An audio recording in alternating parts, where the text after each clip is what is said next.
The whole world has been watching very closely the events in Afghanistan. How does Pakistan see the Taliban takeover? Pakistan shares many commonalities with Afghanistan. We have commonality of history, culture, traditions, ethnicity, to a certain extent language as well. And anything that happens in Afghanistan has a direct effect on Pakistan. So we, as a close neighbor, are very carefully watching the situation that is evolving in Afghanistan. Let me say that our position is that, number one, we have no favorites in Afghanistan, and secondly, that the country needs peace, security, and stability. And if there is peace, security, and stability in Afghanistan, it will have a direct effect on my country, Pakistan, as well. We have been affected by what has been happening in Afghanistan over the past 4 decades, the violence that took place there. We were afflicted with terrorism. We have refugees from Afghanistan. Our security and safety was affected. So we are hoping that now with the change, with the situation that is developing, number one, there will be no more violence. Number two, there will be no exclusivity. An inclusive process will evolve, whereby all factions in Afghanistan will be represented so that they all work towards a secure, safe and stable Afghanistan. The EU, the United States, want Pakistan to push harder for peace, but many see your side as supportive of the Taliban. Is Pakistan ready to negotiate with a Taliban administration? I would say that Pakistan will talk to any dispensation in Afghanistan which the people of Afghanistan choose. As I said, we don't have any favorites.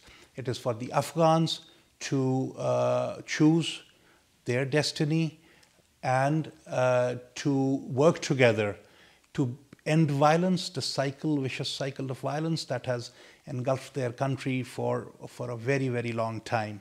So for us, we believe that everybody should lend a hand, and we should ensure that there is no more violence, that there is peace, security and stability in the country, and the Afghans should be allowed to determine what do they want, and whoever they choose, Pakistan will be willing to work with them.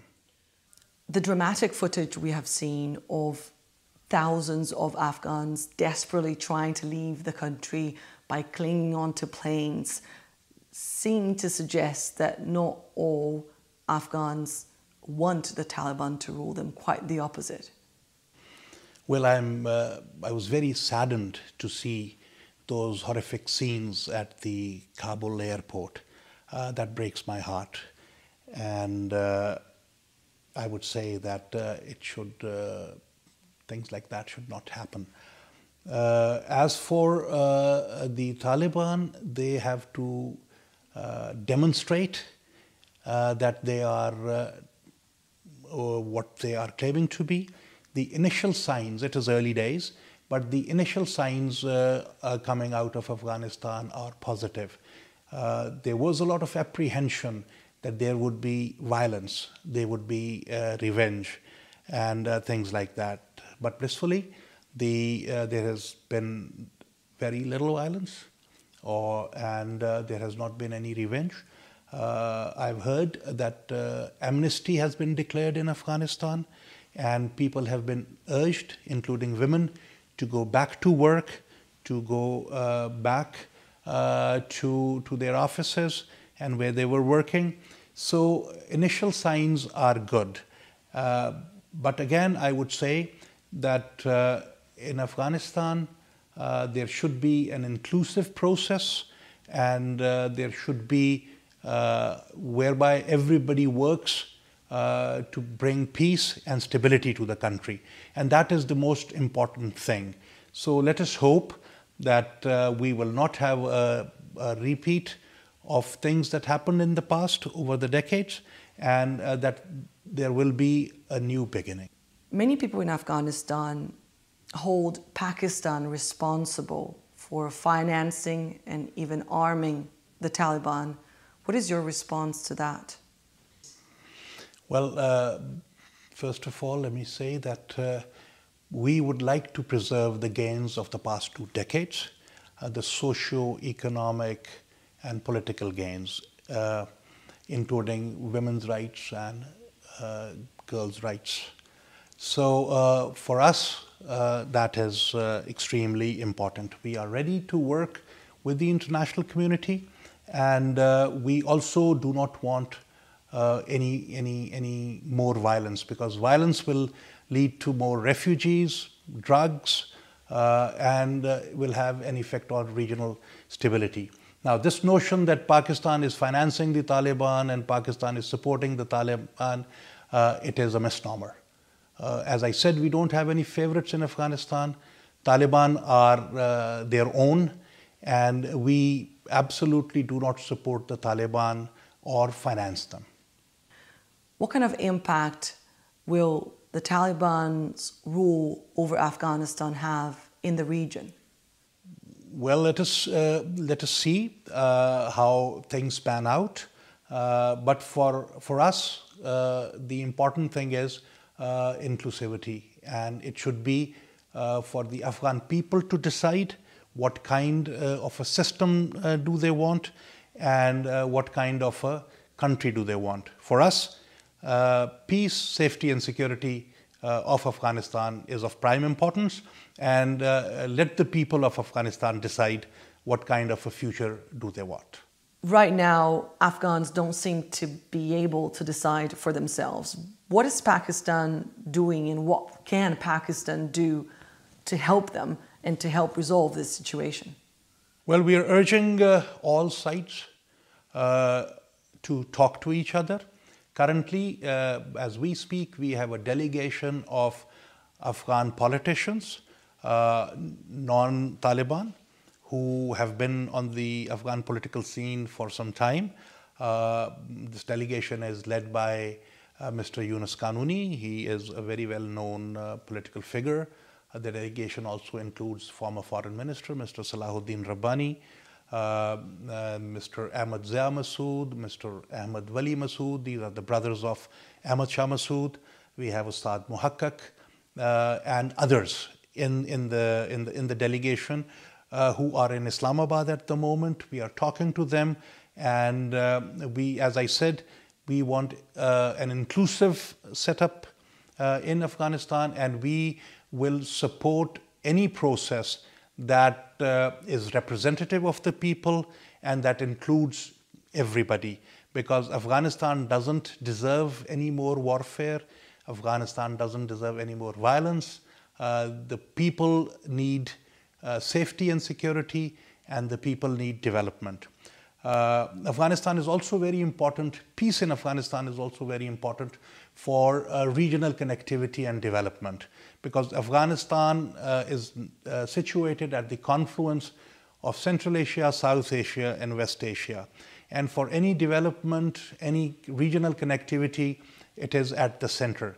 So peace in Afghanistan would open the doors for regional development and regional connectivity. So I'd like to highlight the role of spoilers in Afghanistan, because not everybody wants peace in Afghanistan. There are terrorist groups that were hosted on the Afghan territory. We would like that the Afghan territory should not be used for carrying out terrorist activity in other countries, in any other country. We have been a victim of terrorism which was perpetrated from the Afghan soil. As I said, there are spoilers who do not want peace in Afghanistan, who have their own ulterior motives and who would like to the chaos to continue. Are some of those spoiler forces within Pakistan? Well, we carried out some massive anti-terrorism operations in Pakistan. We have cleared Pakistan of all the terrorist infrastructure, the networks that existed. We carried out operations in our tribal areas.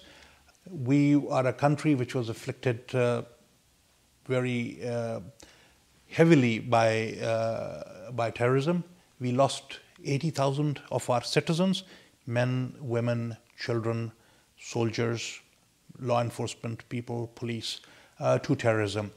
Our economic losses have been to the tune of $150 billion, and that for a developing country is a large sum.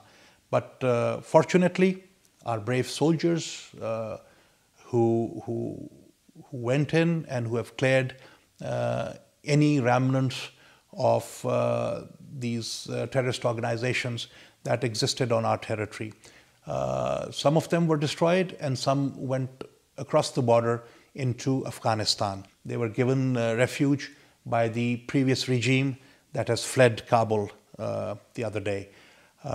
We have built a fence. We have fenced our border with Afghanistan, which is around 2,700, 800 kilometers. There are now only border crossings where you can come with proper documentation to cross over into Pakistan. We have deployed 200,000 of our regular troops on the border just to check any infiltration that these terrorist organizations which are based in Afghanistan, like the Taliban Pakistan, like the JUA, like IMU, like ETIM, to come over and create mischief in our country. About 30,000 Afghans crossing over into Pakistan every day for work, for medical assistance, for education, and for many other reasons. So we have put in a system whereby they can legally come to Pakistan through the designated crossing points. But the rest of the border is sealed and it is being guarded by our armed forces. So, as I said, we have destroyed the terrorist infrastructure that had crept into our country. So we hope that the Afghan soil will not be used for perpetrating acts of terrorism in other countries. Mr. Ambassador, thank you very much for speaking to Euronews.